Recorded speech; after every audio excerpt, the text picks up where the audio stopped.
So good afternoon. Thank you for joining us for the first in our series of participant webinars for 2024. For those of you who don't know me, my name is Eric Lazari. I am the principal of Retirement Impact, and I'm the advisor for the retirement plan through your work. So today we'll be talking about creating financial priorities when you're just starting out in your career. Obviously, when you start earning money from your first job after college, it might feel like you have more money than you know what to do with. So today we're going to talk about how to manage that income wisely. We're going to cover spending, savings, investing, paying down debt, and all allowing for some fun splurges along the way. So the first step in kind of creating your financial priorities, and really one of the most important steps about creating a financial plan for yourself, is to create a simple budget. Budgets are something that we talk about all the time in my business. And what I will say is that it doesn't need to be anything fancy. It doesn't need to be complex, but you probably already have a budget. So even if you don't have a budget, we're all living, whether you're living paycheck to paycheck, or if you have money at the end of the month, you have a budget somewhere in your head or something. Getting to the end of the month and waiting for that next paycheck is still a budget. But what I really think is important to understand is what we want you to do is to get a budget that you can stick to. And the point of the budget is to assign a dollar to for every dollar that you earn to have a job. So you want to cover your essentials. You don't want to have to worry about money. And so at the end of the day, exactly where your money's going and what it's being used for. So you can control that. I like to use sort of the 50-30-20 budget that we talk about. It's pretty easy to understand. So really 50% of your budget should go towards your needs. So things like housing, food, healthcare, and insurance. 30% should go towards the fun stuff, the wants. So dining out, entertainments, vacations, things that we could probably do without, but they're kind of what makes life living. So we really want to find money for those things in our budget. And then 30% or 20% above that should go towards savings and debt. It's really important to kind of focus on your needs and your savings, and then let the wants fill in the gap of that. So the most important kind of thing that I like to stress when you're going through the budgeting process is to write it down. There's definitely some tools that you can use. So for example, some of the online tools that I like to talk about are You Need a Budget has a good app. Smart Dollar and NerdWallet both have good, relatively low cost apps that you can use. Personally, I use Empowers. It used to be Personal Capital, but they have a really good budgeting tool and sort of a retirement planning tool that you can utilize that will track your expenses automatically. You can kind of, some of the budgeting tools online have, you can link your bank accounts and your credit card statements so you know exactly where your money's going and kind of pre-categorize everything for you. But you don't need anything that fancy to kind of go through a budget. When you look at what does a typical budget look like, I kind of try to put this together just to get everybody a sense of, it doesn't need to be perfect. We talk about 50-30-20. It's not necessarily always going to be 50-30-20, but it's going to be, you want it to be close and you want it to be manageable, and you just need to be comfortable with it. So this is sort of like a typical budget of what somebody who starting salaries in the Boston area, roughly around $60,000. That could be higher than what you're making now. It could be less than what you're making now. But just as a good starting point, like what does a $60,000 budget look like on a monthly basis? So for this person, a typical person makes $5,000 from their W-2 income. They might work a side job delivering for DoorDash or working as a bartender or barista or something like that to make a little bit of extra money. So I put that in there at $250. This person's budget, when you added in all the needs and the wants and the savings, doesn't add up to 50-30-20, but their needs were about 63% of their budget. So things like rent, electric, gas, cell phone, groceries, car payments, auto insurance, and taxes. Taxes is a big part of that needs portion. So you can only spend what's left over after taxes. That kind of all added up to be about 63% of this person's budget. When you're looking at savings, they put $400 a month towards their student loans, and they had $500 a month going towards investments. And that was roughly about 20% of their income, so 17% of their income. And then what's left over is sort of the surplus. Like, so you have personal care items, credit cards. I put credit cards and wants really only because in my head, the credit card spending was based on eating out and going out to bars and such like that. But this could be almost anything. It's really sort of like what's left over after your needs are satisfied and your savings and investing goals are satisfied can kind of go into the wants. But there's definitely some room that we could move some things around. So the important thing is that if you can write this down on a regular basis, then you have a better understanding of where all your money is going to. And then over time, when you start getting used to the spending habits that you're into, you can say, "All right, well, maybe I don't always spend $500 a month on groceries. Maybe I can spend a little less than that. Or maybe I eat out a little bit more than I probably should, so I can kind of reduce that. Or I don't necessarily need that Dunkin' Donuts coffee 5 days a week while I'm on my way to my work." There's sort of lots of things that you can kind of find areas to make small improvements over time, but you won't know about them unless you're tracking them. And so the biggest thing we can do is kind of track where our money's going, put it into the spreadsheet or the app or whatever you're using to kind of do that, and just get a better sense of where is my money going. Because if you don't know where it's going, then you don't know how to make changes and where you can probably make improvements.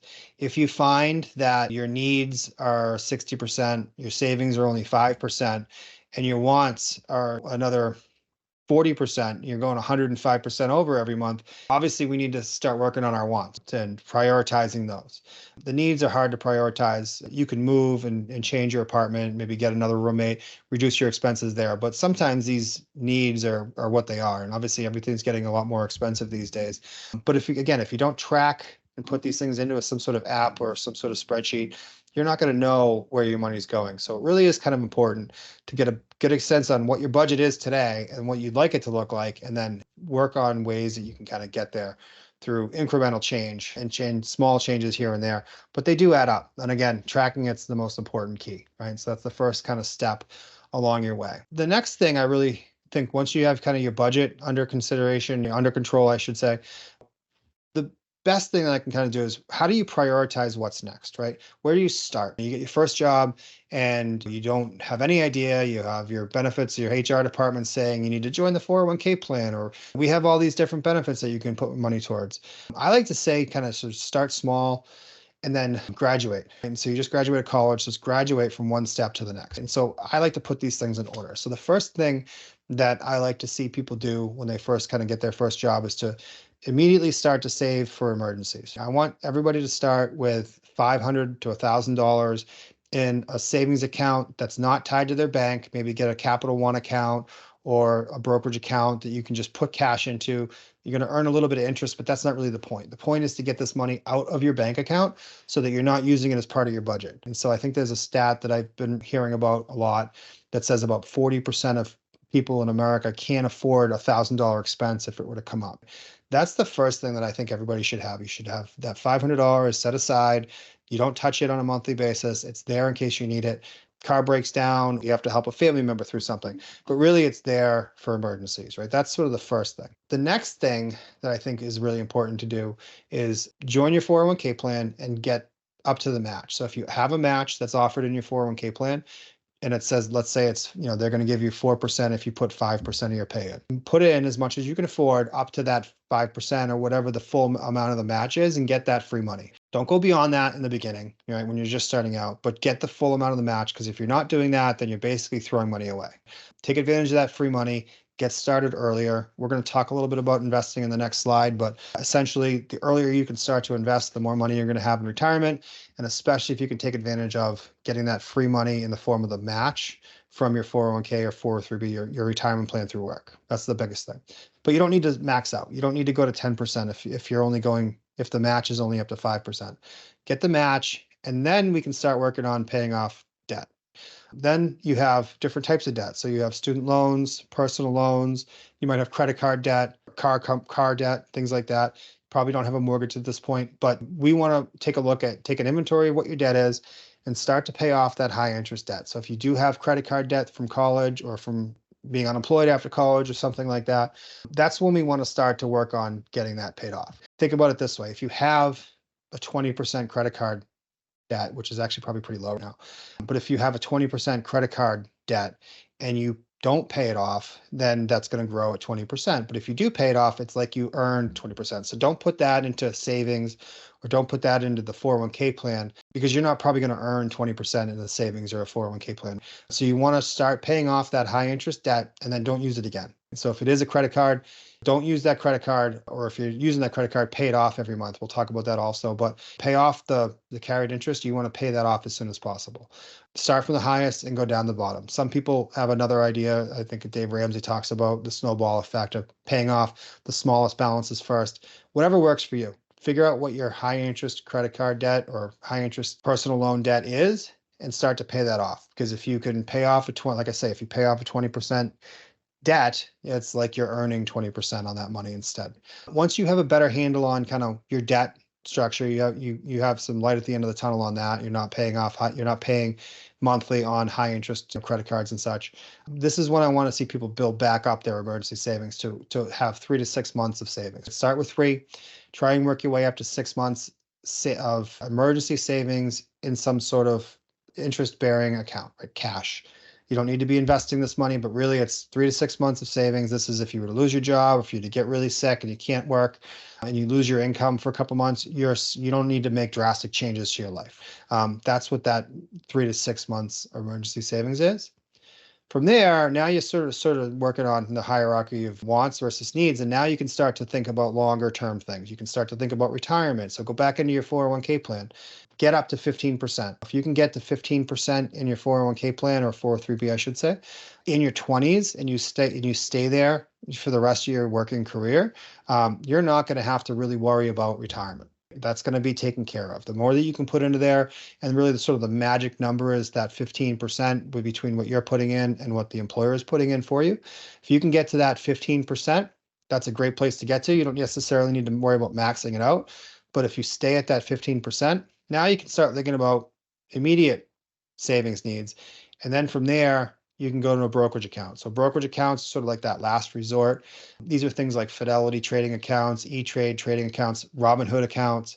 I know Robinhood was like sort of all the craze a couple of years ago when that meme stock craze was going on with GameStop and such. Those are sort of last resorts. They're great. I love them. Obviously, Robinhood has certain drawbacks in there, but it's an easy way to kind of start saving for yourself. But those get rich quick brokerage account schemes are sort of the last resort. You want to think about this as these investments are long-term plays, but brokerage accounts are important to have savings outside of a retirement plan because you can use them while you're still working. So things like saving for a vacation home 15 years from now, great things to use brokerage accounts for. Things for saving for vacations that you're going to need next year, maybe that's savings in a CD. Things that you want to, anything that's sort of shorter term needs, you want to keep that into cash. Anything that's sort of longer term needs, you can do that in sort of a brokerage account through stocks and such. But those are sort of like the last end of the hierarchy of priorities, if you will.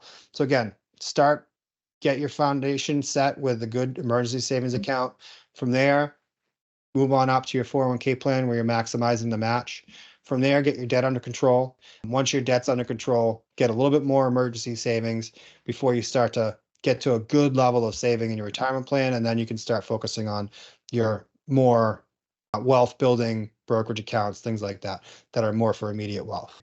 That's a good kind of thought process to get into and a good place to start, I think, for most college people to start. So again, get that solid foundation in the emergency savings, and then you can move on up from there. Okay.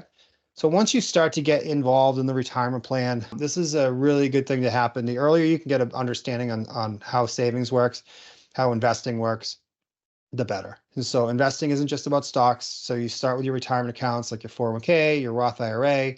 I think most everybody who's here has a 401k available through work, since that's how you were invited and probably a client of ours. You want to get started as early as possible, because what Albert Einstein's always credited was saying, the power of compound interest is the eighth wonder of the world. Essentially, what he's saying is that every year that you're invested, the money that you earn also makes money. So that year over year, making money on money on money on money for years is really how you build long-term wealth. And so the money that you put in your 20s is going to be worth a lot more money than the money that you put into in your 50s.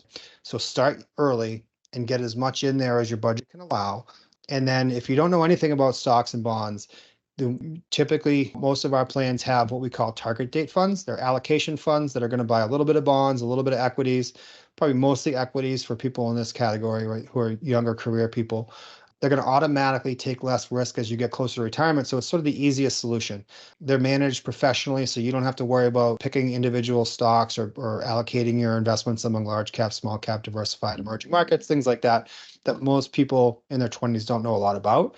Great way to get started. From there, once you start to get more money into the plan, then you can start buying other things. So you can buy those emerging markets, you can buy those fixed income products that you might not necessarily understand when you're in your 20s. Buy a little bit of them to see how they work with the other investments in your account. And then as you get older and you start to get more experienced with the investing, you'll get a better understanding of it. But start small. Start with the target date funds. Get in the market. You'll understand how your account's moving based on news cycles and things like that. Get your feet wet. And then from there, we can start branching out and buying a few more investments here and there. But just getting started, don't be afraid to get started, because we do have products that are available to you inside the retirement plan that you don't need to know a whole lot about investing to get started, and it's going to be professionally managed. Those are sort of great opportunities to get started, and then as you move along, you can learn more along the way. Okay, so again, we talked about establishing a retirement account. So the first step is really to aim to get the full employer match. And if you don't have a 401k, if you happen to be on here and you don't have a 401k, put $50, $100, $200 a month into a Roth IRA, and then you won't have any match, but it's a good place to get started. You'll pay the taxes on that today, and you'll never have to pay taxes on it again. But take advantage of that retirement plan. Again, the earlier you can do this, then the more money that's going to be worth in the end. The other thing I like to talk about is when it comes to retirement plans is that when you change jobs, it's really important to not cash out. Okay. We talk about compounding interest. The money that you put in your 20s is going to be worth a lot more when you're in your 60s. It's really tempting if you were to change jobs and you get that letter from your current record keeper and it says, what do you want to do with your money? You can take it in cash, or you can roll it to your new employer, or you can put it in an IRA, but you might not have an IRA. So sometimes it's really tempting to take that money in cash. It seems like a lot of money. The caveat is that you're going to pay ordinary income taxes on that, plus a penalty because you took it out before 59 and a half. So about half of that money is going to be gone away. And then what that $2,500 could be worth, $15,000, $16,000 in retirement, depending on investments, that's a significant, you have to think of it long-term. So think, is this $2,500 more important to me today, or is it $16,000 to $20,000 when I retire in 30 years? Those are it could be worth even more than that, depending on the market too. So those are the sort of the thought process you need to get into there. But the earlier you can start that retirement plan, the more money you're going to have in there. And I can't stress that enough. Next step really is this is sort of the one that everyone really looks at the most when you're younger. There's a lot of news talk about student loans now, but really it's just, you need to get an idea of where, I'm sure everyone has done this already, but get an idea of where your student loans are. Get a spreadsheet, put it in the back side of your budget, another tab or something, and get an understanding of who you owe the money to, their contact information, what the interest rate payment is, what your payment amount is on a monthly basis, and get a good sense of whether they're federal or if they're private loans. Go to the websites, just get an inventory of what you owe. And so that's kind of the first step in figuring out student loans. The next thing is, I don't know where everybody is in their careers here, but if you just got hired, sometimes you could be in that grace period. It's important to know that the money on the interest on student loans still accumulates in that grace period. So don't wait to do that. The longer you draw out your payments on student loans, the more interest will have an effect, and interest rates are starting to creep up. So student loan payments are going to start to creep up. It's really easy to sort of pay the minimum on them and then not. But if you do that, then you might not ever really get out from under them. And so it's really important to kind of pay these off early as you possibly can. I know that the numbers are getting larger and larger when people are graduating, so it's becoming a bigger part of their budget. But work it into your budget, find out what you can afford to pay. If you do need to take advantage of these consumer income-driven repayment plans, especially for federal loans, you can help to manage those payments and bring them down. But just be warned that if you do that, it's going to extend the life of the loan. It's going to increase your student loan interest payments. And then over time, you'll be having these follow you around and really sort of weigh on your budget. And so if you think back to that budget we did, they were paying $400 a month. If they only paid $200 a month, they might be able to go out more or have more money for their wants, but they're going to have that payment for a lot longer. It's going to be a big part of your budget for longer. So really try and focus on that. get in, get the match in your 401k, and then really start to focus on paying down your student loans if you can. I understand it's really expensive to do that, but a lot of employers are starting to get a better understanding of this. And so some of our clients specifically have student loan repayment strategies or sort of programs where you can get a match to your 401k plan. You can get a match to your student loans in some of them, but most of them have aggregators, and then they have access to talk to refinancing specialists and things like that, counselors that can kind of walk you through all of your decision-making process on that.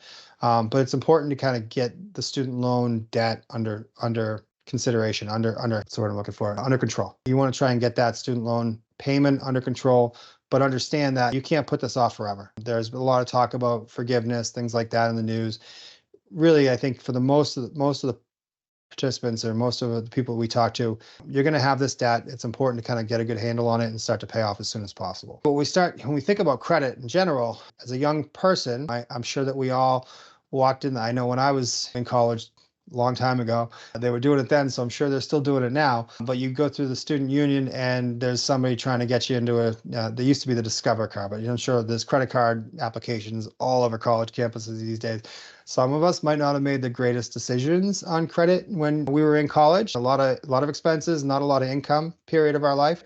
So it's really important to kind of get a handle on your credit. Some people don't have any credit, and so you need to start building in your 20s. But the first place to start is to review your credit cards, review your statements. So go to the 3 different credit bureaus, allow you to get one free statement every year. So Experian, Equifax, and TransUnion. Go to them and get a copy of your credit report. Some of the savings accounts we talked about, like Capital One, offers free credit monitoring. Some banks are offering free credit monitoring. There's a lot of ways that you can get access to your credit report. One of the things that I also recommend doing is to kind of put a freeze on all 3 credits for new credit. This is more of a privacy thing or identity protection, identity theft. If you put a freeze on your credit reports, that means somebody else who might steal your identity can't open a new line of credit. Really good idea to do that, especially in your 20s. You're probably moving around a little bit. There's mail going to places you don't even live anymore. It's really important to kind of lock that down if you can, to get a better sense of, if someone's going to open credit under my name, then I want it to be me. And so it is a little bit harder for you to access credit, but it really isn't that hard. You just have to call the credit agencies and remove that lock if you're shopping for a car or a house or something like that. Credit scores range from 250 on the low end all the way up into the 800s, 850s. We're really trying to get everybody into that very good rating of 750, 740 and above. There's different scales now, but this is sort of the most common one that we use. Again, if you have bad credit, then it's really important to always pay your bills on time. Some of the things that go into credit cards is percentage of available credit used. So if you're trying to stay under, I think it's 30% credit usage level. So if you have $30,000 available, stay under that 10,000 limit. But really, this is something that you're going to need to work on. It's something that I still work on, and I'm in my 40s. And I didn't have great credit coming out of college, but it took me a long time to build that back up. And now I have great credit, so I really have to stay on top of it to make sure that we don't slip. I mean, I take it personally now, but it is something that will follow you. It's every decision you make, that your credit will follow you with you. So if you don't have credit, then maybe consider, and you can't get a credit card. Like I was dealing with a participant who was in his 30s, came from a good family that had money, so he didn't need credit, and he just never built any credit. He never had any loans and didn't have anything. In his mid-30s, he's trying to buy a house. He couldn't get a house because he didn't have any credit. So there's things that you can do in that case. There's programs that you can apply to. There's secured credit card companies that you can work on it. But build that credit early. Get a credit card. Use it responsibly. Don't go into high debt and use a lot of your credit limit. But it's really important to keep an eye on that. And the easiest way to do that is to monitor it. And so things like NerdWallet and some of the other savings accounts, like I mentioned, have those free credit monitoring services, which is really important to keep an eye on, especially in your 20s, because once you start, it's easier to get rid of it early. So if you're looking at your credit card statement or your credit statements and you notice anything that's not in there, oh, like I paid that off and it says I didn't, then call those people and try and get that removed from your credit card, from your credit statement, I should say. But very important to work on. But credit cards themselves kind of have a little bit of a misnomer. So personally, I have one credit card that I use. I use it for everything and I get points for that. I pay it off every month, so I don't pay any interest on it. As long as you're staying underneath your 30% of your available credit limit, there's nothing wrong with credit cards as long as you're able to pay it off. If you're only putting on the card what's in your budget from the first step. If you have that budget and you stick to it, then you can pay that credit card off every month. Then it's not a bad thing to have a credit card. It's good. God forbid, it can act as sort of a little bit of an emergency savings. Obviously, you don't want to use it because it will be expensive to use. But if you did ever need something on a vacation and you needed to put $20,000 medical on your card or things like that do prop up, it's nice to have. But obviously, you need to work on paying that off pretty quickly. But then again, there's lots of credit cards that offer free points if you're a traveler. Lots of different ways so things that you're interested in, there's probably a card for it. Those are great to use because if you put all your spending on there and you pay them off at the end of the month, you're never paying any interest on it, and you're getting all these free points that you wouldn't have access to if you weren't using the card at all. Again, it's about being responsible, and then again, only using it for things that are in your budget. This isn't, obviously, it's not free money. It's definitely, you need to think of it like it's your money, and you're accessing it a little bit differently, and you're getting advantage of the points and the rewards that come along with it because you're using it responsibly. It's not worth it if you're not going to use it responsibly, but if you are, then I don't think that you should shy away from credit cards. I do think that they can be a really good tool. And if you're using your card responsibly, you're staying within your credit limit underneath that 30%, and you're paying it off every month, then it will actually build your credit score quickly. You'll get that credit score back up quickly. So they're not something to shy away from, but again, you just need to use them responsibly. And so the last thing I can say is really all of these things is sort of just helping you make your money work for you a little bit better. And so obviously start with that budget, get a sense of where your expenses are coming from, where your income's coming from, and then work on getting yourself set up for success. So get that savings account, start to use your 401k for the free money, build wealth through brokerage accounts, and obviously the retirement account. We want to tie your investing risks and savings goals, but really take advantage of credit card rewards. Really, it's just getting a better control over your finances through proper use of a budget and creating priorities to align with what you're trying to accomplish in life will help you get a better understanding of kind of what's important to you, and then a sense of accomplishment and a sense of well-being, knowing that I'm not worried about where my needs are coming from this month. I already know that because I have a strong budget, because I've already prioritized this and I've kind of done the work that I need to do along the way to know that doing the things that are in that, I'm not going to have to worry about my money. It's going to be working for me.